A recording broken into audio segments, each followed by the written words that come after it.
La parole que Dieu a mise sur mon cœur est la suivante. Nous vivons à une époque où tout semble être accéléré. Et je crois que quand j'étais au collège, on nous disait que les Anglais disaient time is money. Le temps, c'est de l'argent. Et les gens sont très pressés. Et on a l'habitude de voir les choses être faites très très très vite. Mais Dieu n'est pas concerné par le rythme de l'homme. Dieu a son calendrier et Dieu a son rythme. Et quand nous marchons avec le Seigneur, nous devons nous familiariser à cette façon de faire du Seigneur pour que nous puissions entrer dans la bénédiction du Seigneur. Alléluia. Et parfois donc, comme Dieu lui, il n'est pas toujours pressé, il se donne du temps. Dieu se donne du temps. Et c'est le thème de mon message. Quand Dieu se donne du temps. Quand Dieu se donne du temps. Et le texte de base se trouve dans Habakkuk chapitre 3, le verset 2. Non, c'est plutôt Habakkuk 2, 3. Habakkuk 2, 3. L'Éternel me répondit en ces termes. Écris une vision, grave-la sur les tablettes, afin qu'on la lise couramment. Car c'est une vision dont l'échéance est fixée, elle aspire à son terme, elle ne désespérera pas. Si elle tarde, attends-la, car elle s'accomplira certainement. Elle ne sera pas différée. Amen. Quand les choses semblent tarder, et bien dans notre marche avec le Seigneur, il arrive parfois qu'on reçoive des promesses du Seigneur, qu'on s'attende à l'accomplissement de ces promesses, et les choses semblent tarder, les choses semblent ne pas venir. Et quand c'est de cette façon, on a des pressions. Quand Dieu prend son temps, il y a des pressions. Non seulement il y a des pressions, mais il y a aussi des tentations. Et il y a enfin des gaffes qu'on pourrait commettre si on n'adopte pas une bonne attitude dans l'attente. Il y a quelques exemples dans la Bible que nous allons voir ce matin pour que nous puissions éviter ces mêmes erreurs. Le premier exemple est celui du peuple de Dieu dans le livre d'Exode, le chapitre 32. Exode 32, à partir du premier verset.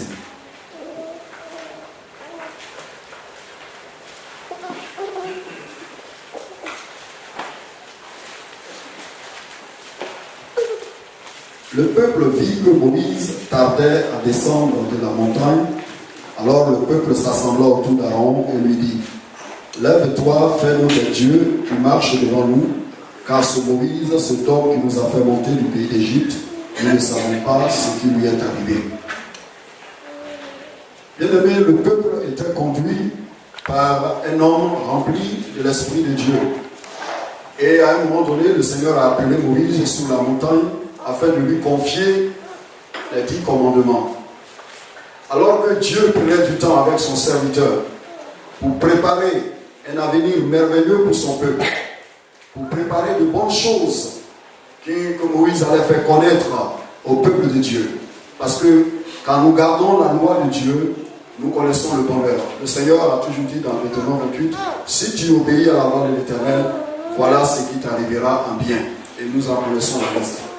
Mais pendant que Dieu préparait ce plan merveilleux, le peuple en bas pensait que Dieu tardait et que Moïse aussi tardait et ils ne savaient pas ce que Moïse était devenu. Alors ils vont mettre la pression sur le sacrificateur de Dieu, Aaron, pour lui demander de leur fabriquer un Dieu visible, un Dieu qui sera en permanence avec eux, qu'ils verraient continuellement. Ils ont mal interprété l'attente de Dieu. Ils ont mal interprété le retard divin. Et cela les a conduits à des gaffes. Même le sacrificateur Aaron a été entraîné. Et je pense que souvent, les hommes de Dieu, ceux que Dieu a mis devant de nous pour nous conduire, souvent le Seigneur les appelle à prendre plus de temps. pour recevoir la direction divine et ce qui est bien à communiquer au peuple.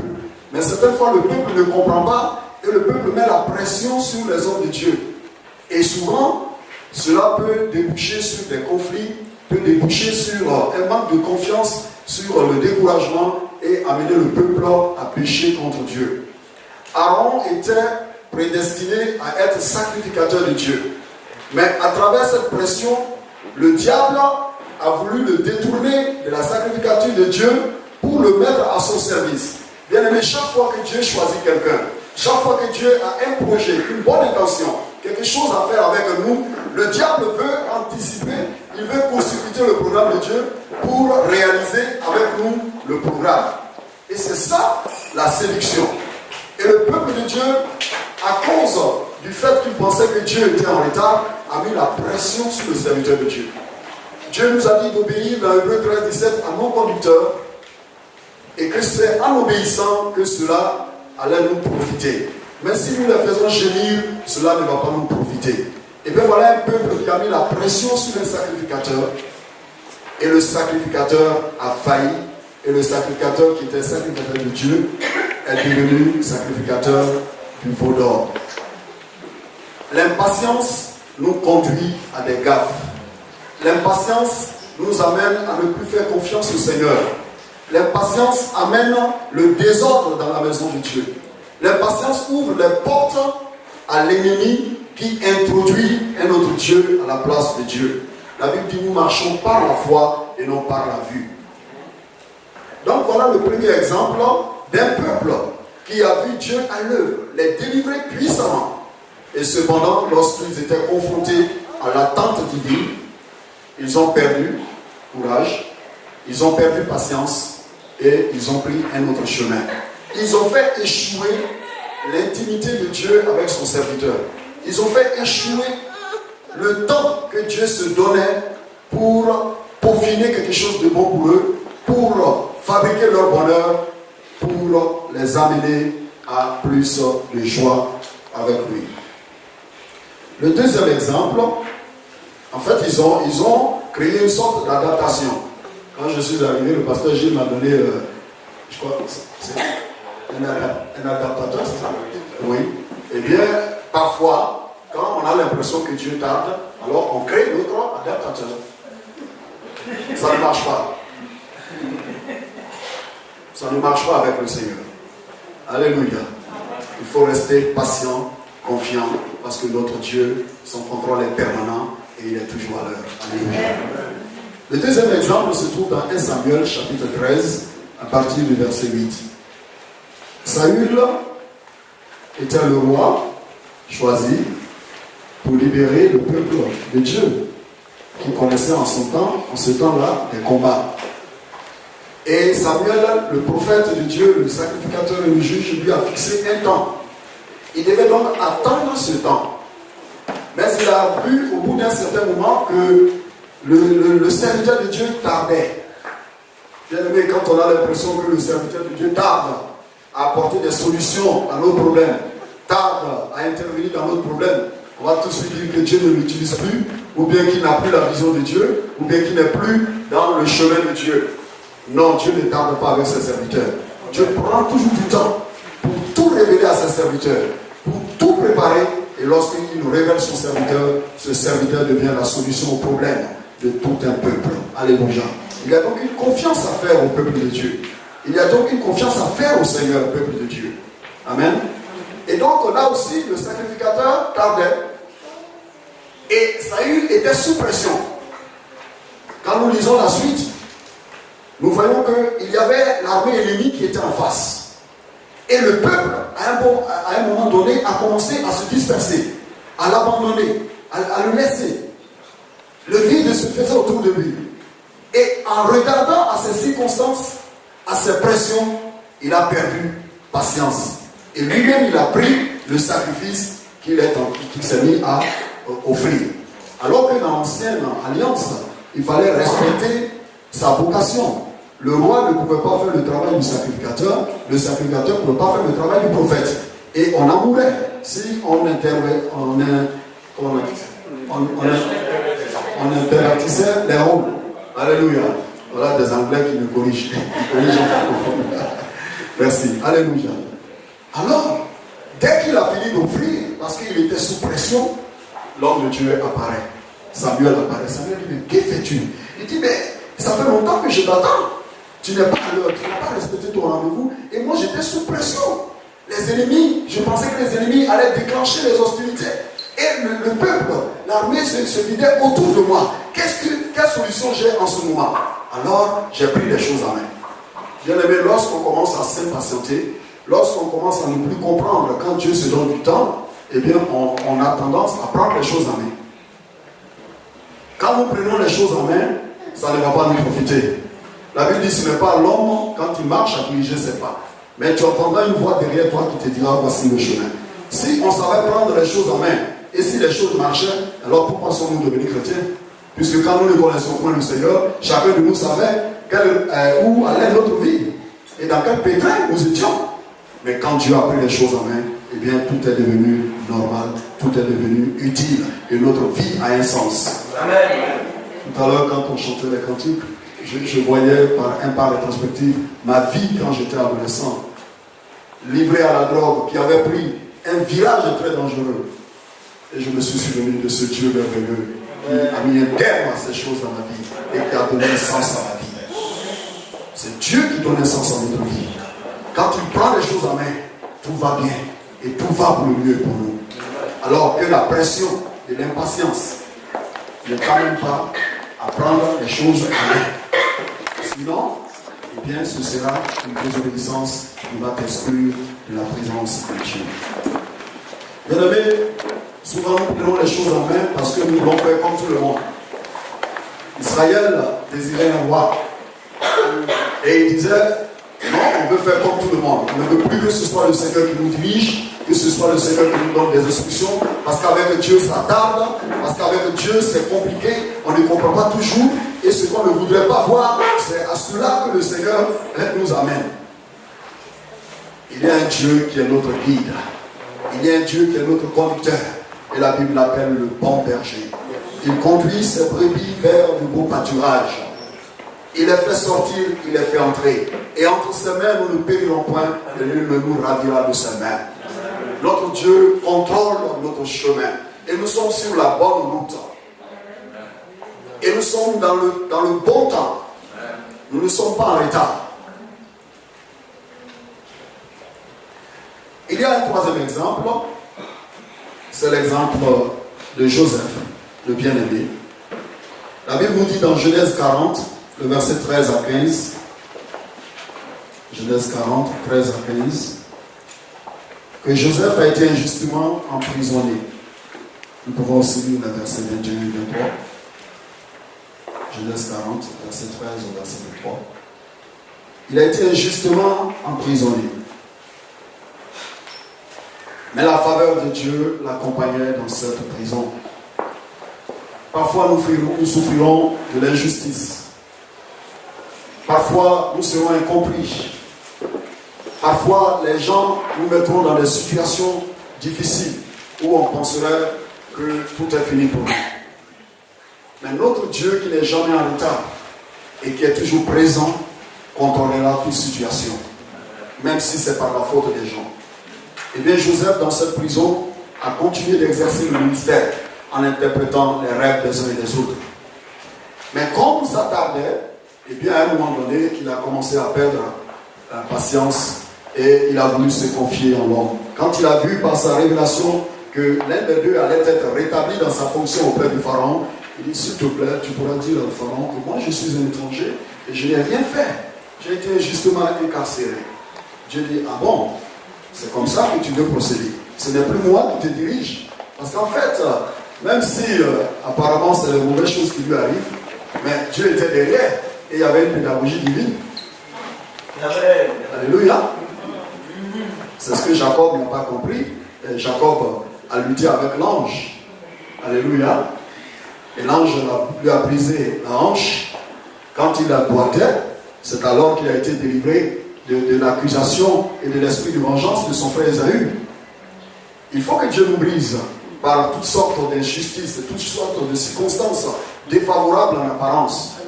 Parce que de là sortira ce qui a de la valeur, ce qui est qualité, pour que cela sécurise notre ministère, pour que cela nous emmène plus loin avec le Seigneur.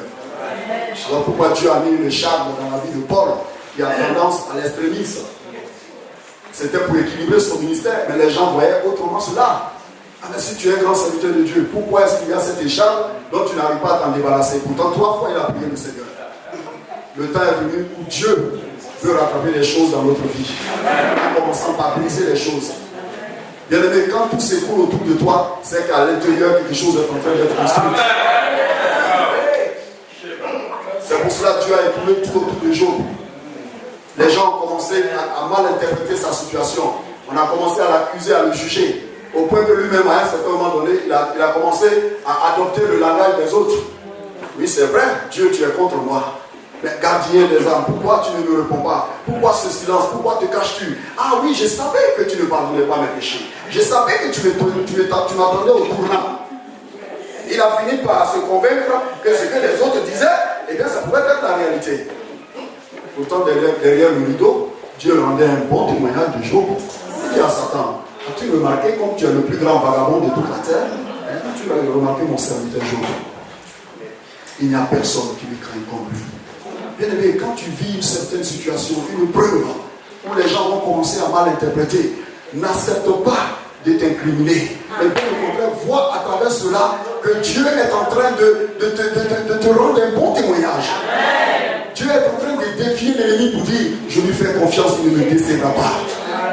L'honneur de Dieu est en jeu chaque fois qu'il y a des défis à relever. Et Dieu nous fait suffisamment confiance pour que nous relevions ces défis. Alléluia.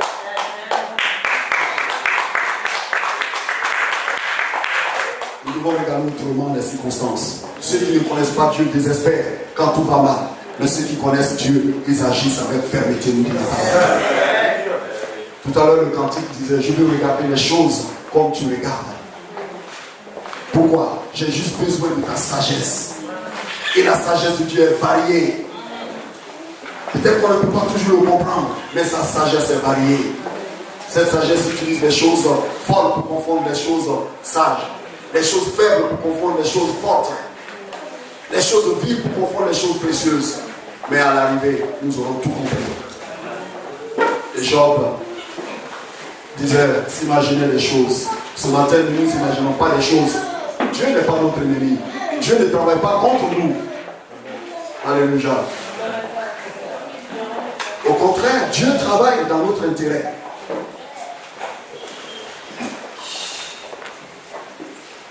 À la fin, dans Job 42,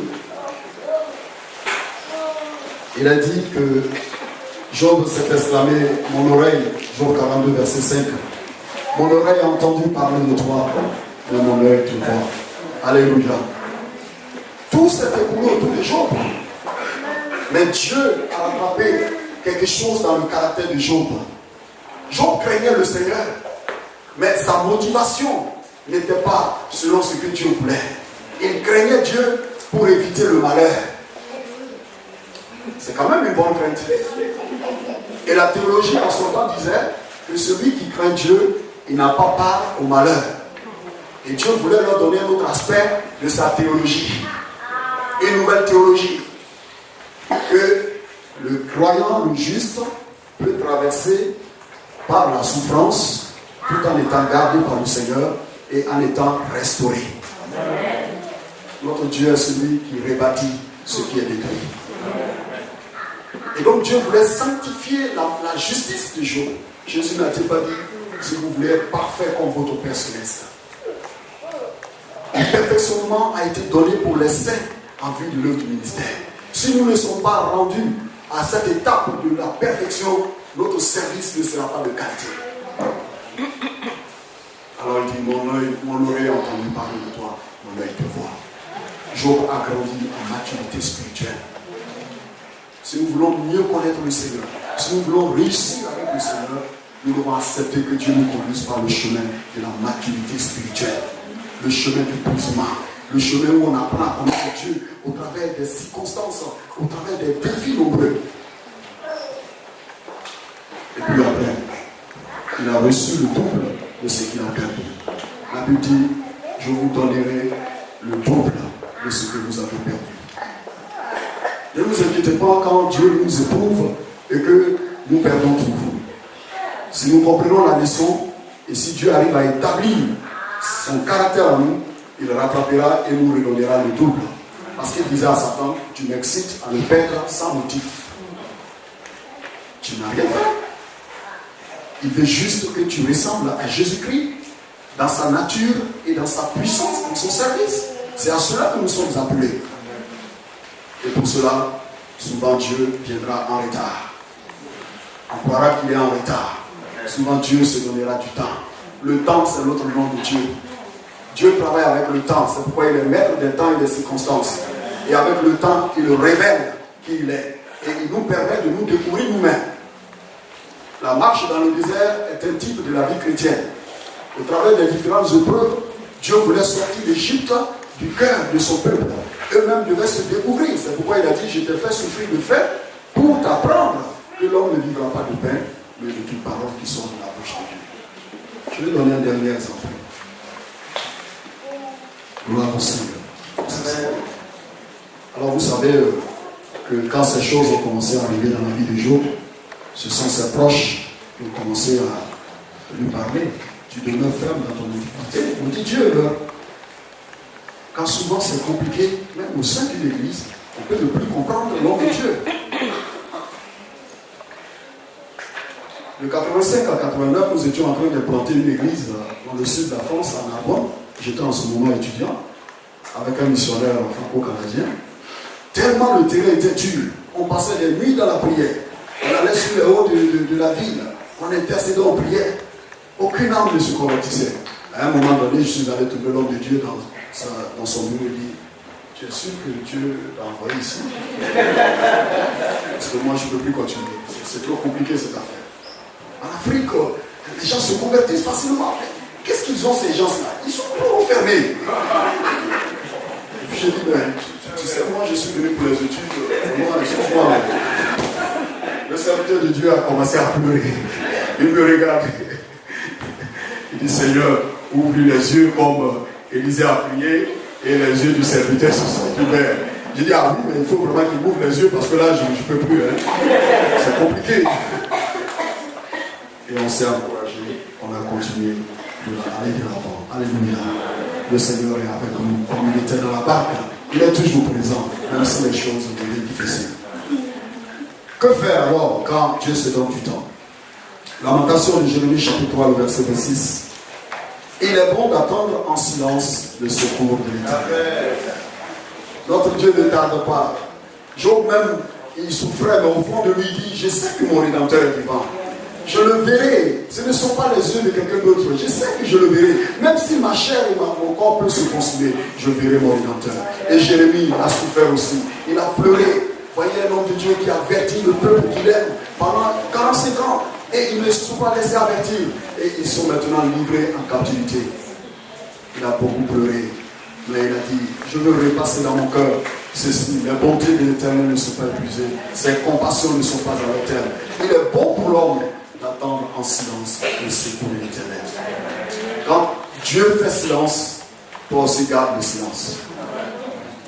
C'est bien pour cela que Dieu a fait marcher les enfants d'Israël autour de la muraille de Jéricho, la bouche fermée. Trop souvent, nous murmurons, trop souvent, nous parlons. Le silence de Dieu se répond par le silence de l'homme. Alléluia. Il faut savoir attendre le silence. Dans Jacques chapitre 1, le verset 2 à 4, le docteur Jacques dit que dans les différentes épreuves auxquelles nous sommes exposés, Dieu est en train de poursuivre quelque chose, c'est-à-dire la patience. Jacques dit qu'il faut que nous laissions la patience accomplir son œuvre en nous, son œuvre de perfection, ainsi nous n'allons pas faillir en quoi que ce soit. Tout ce que Dieu permet, c'est pour le développement de notre caractère. C'est pour que nous soyons prêts pour l'œuvre à laquelle il nous appelle. Dieu nous prépare pour un temps.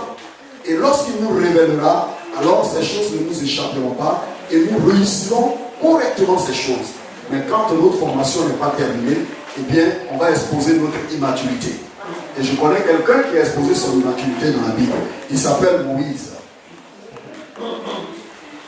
La Bible dit dans Actes, quand il a eu 40 ans, oui, 40 ans, c'est l'âge de la maturité. Maintenant, je dois prendre les choses en main. Je dois sauver mon peuple. Ce n'est pas normal que je les vois souffrir. Et il est parti, il tue l'Égyptien, il délivre son frère, et la chose est connue. Il voit deux Égyptiens deux Israélites en train de se disputer. Il dit, vous êtes frères. Il voulait exercer un ministère fraternel, un ministère d'amour. Tu penses que c'est toi qui es établi sur nous là? Veux-tu le tuer comme tu as tué l'Égyptien? Donc c'est inconnu. Effectivement, le pharaon a pris et il a pris la fuite. Alors, il a voulu aller avant le temps de Dieu parce qu'il pensait être mûr, alors que Dieu, lui, ne voit pas l'âge physique. Dieu lui voit l'âge spirituel. C'est pourquoi Paul dit qu'il ne pas confier les responsabilités à un nouveau converti, parce qu'il peut tomber sous le coup du jugement du diable. Alors, l'âge de Dieu, ce matin, Dieu regarde chacun de nous et il dit, toi tu as tel âge, toi tu as tel âge, toi tu as tel âge. C'est l'âge de la maturité. Quand on est mature, tout peut s'écouler autour de nous, on reste solide parce qu'on a les yeux fixés sur Jésus, le consommateur de sa foi. Et donc à 40 ans, Moïse a échoué. Il a tout abandonné, il a fui. Je le vois sur ce puits, en train de réfléchir. Mais ce Dieu-là, il m'a trahi. Et je voulais faire sa volonté. Je ne pensais qu'à faire du bien à mes frères. Mais Seigneur, quelle est cette vision? Donc je prenais mon ambition pour ta vision.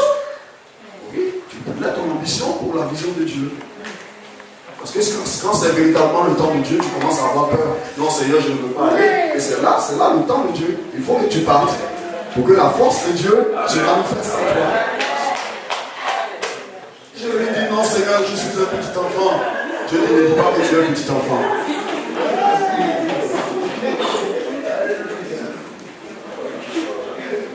Les paradoxes de Dieu, la sagesse variée de Dieu, le monde ne peut pas le comprendre. Cela est donné à ceux qui marchent avec lui. C'est eux qui peuvent comprendre. Mais quand le temps de Dieu est venu, quand il a eu, la Bible dit que après 40 ans, Dieu maintenant se révèle à lui dans le buisson ardent. Dieu dit voilà, les 40 ans de maturité. Maintenant tu peux partir, dire ça ne m'intéresse plus. Dieu dit non, il faut que tu partes, dire ça ne m'intéresse plus. Il regarde à lui-même. Alors que quand il était confiant en lui-même, il voulait agir. Mais maintenant qu'il doit agir avec Dieu, c'est là qu'il commence à avoir peur. Oui, mon frère. C'est ça, la vie de Dieu. Quand tu commences à avoir peur, quand tu ne te fais plus confiance, alors Dieu dit, il est prêt. On peut partir parce que moi, tu peux te confier en moi. C'est pourquoi Paul a dit, je me plais dans mes faiblesses plus que dans ma force. Parce que quand je suis faible, c'est alors que je suis fort. Parce que plus c'est ma force.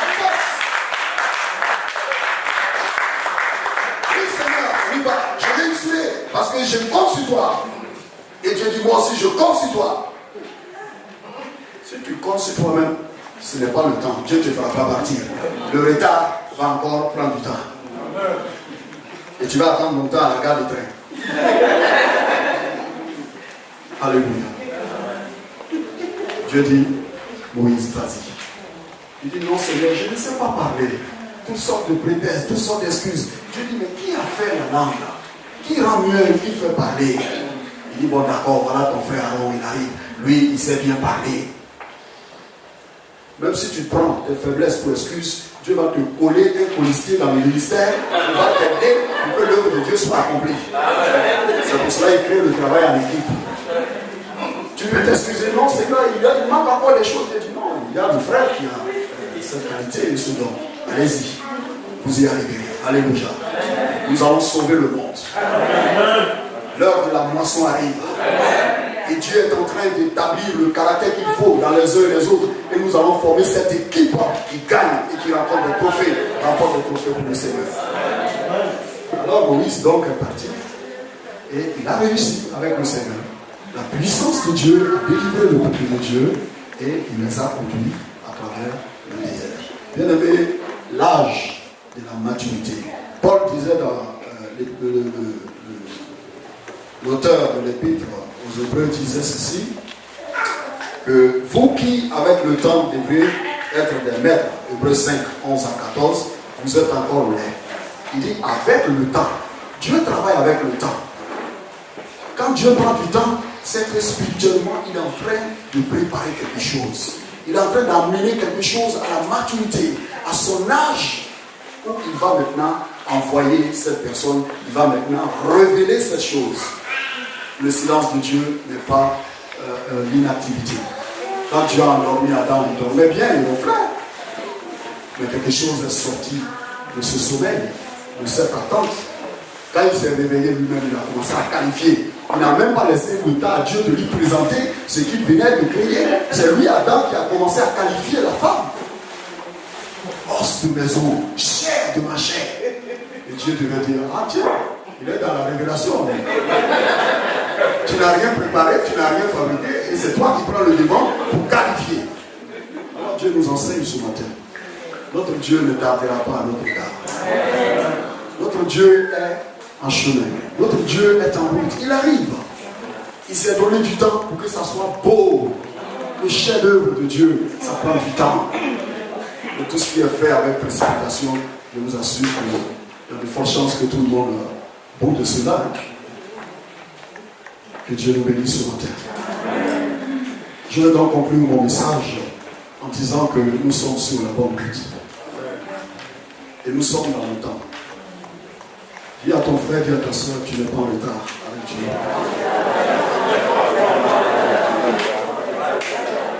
Tu n'es pas en retard. Regarde à ta montre et dis, nous sommes dans le temps. Nous sommes dans le temps. Nous sommes dans le temps. Et c'est quel temps? C'est le temps des bonnes choses. C'est le temps où Dieu veut révéler ses fils.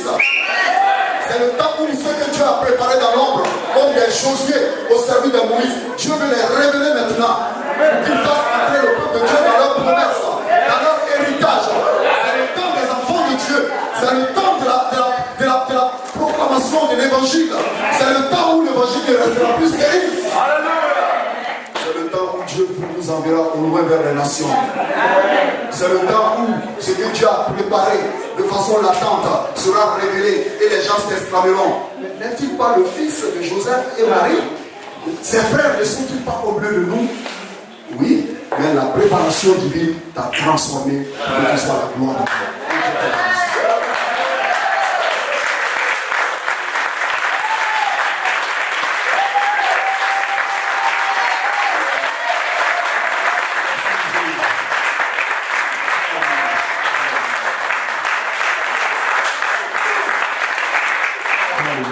Merci Seigneur.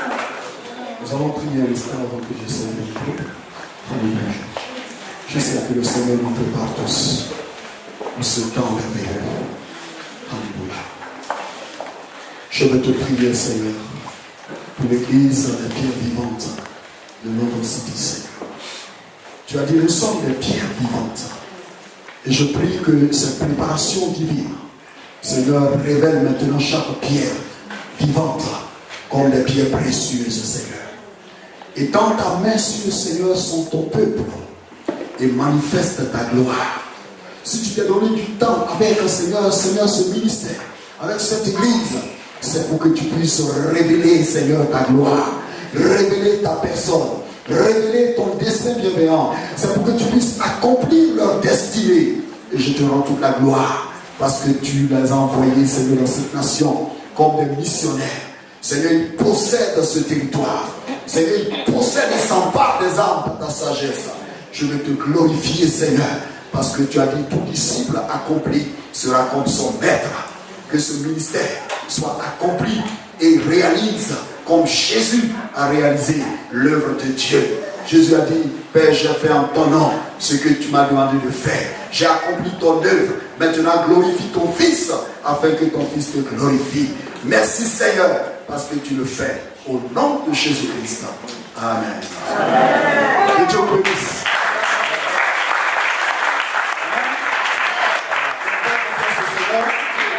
Il a l'œuvre pour un temps. Et quand ce temps vient, il te révélera et tout le monde comprendra pourquoi toutes ces choses te sont arrivées. Alléluia. C'est pour la gloire de Dieu et pour ton propre nom.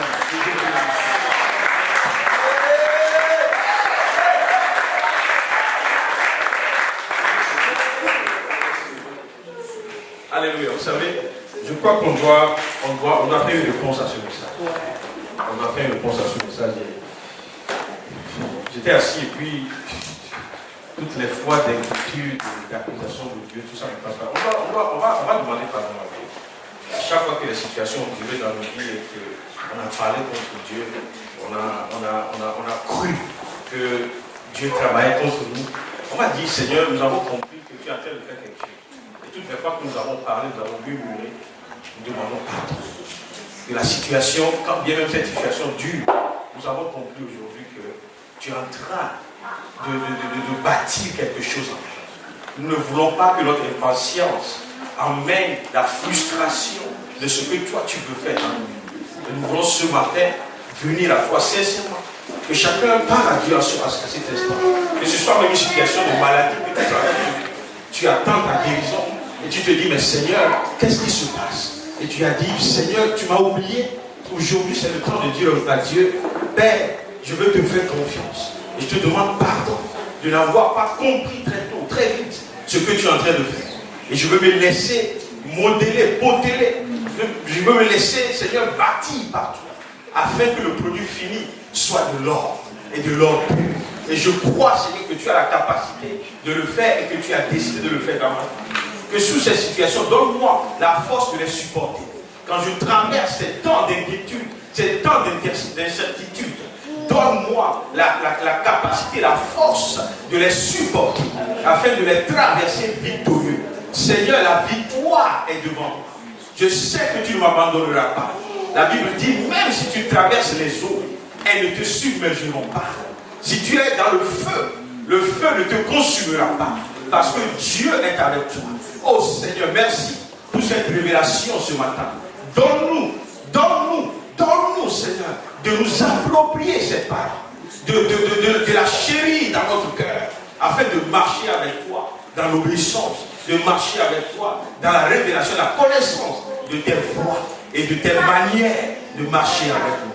Merci de nous emmener à cette maturité spirituelle, Seigneur, de nous donner l'âge spirituel, afin que nous ne nous dépendions pas de notre âge naturel, mais que nous nous approchions plutôt à ce que toi tu es en train de faire dans nos vies. Nous prions, Seigneur, pour les frères et les sœurs qui ne sont pas là aussi aujourd'hui, que cette parole d'une manière ou d'une autre, Seigneur, leur soit communiquée et que nous puissions marcher ensemble dans le même esprit, sachant que toi tu as un plan pour nous et pour notre assemblée. Nous te bénissons, Seigneur.